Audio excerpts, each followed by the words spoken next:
DJ Sumit Satish रैमा।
DJ Sumit Satish रैमा।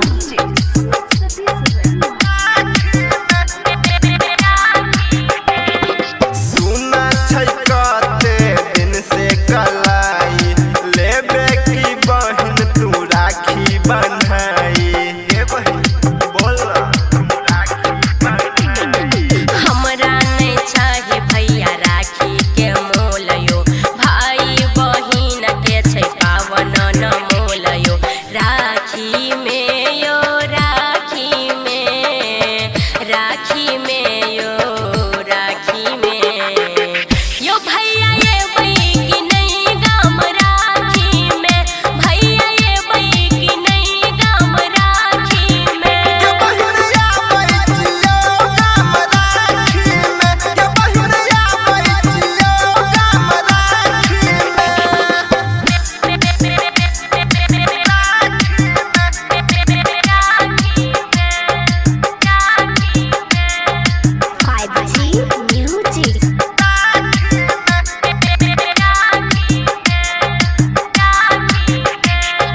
DJ Sumit Satish रैमा।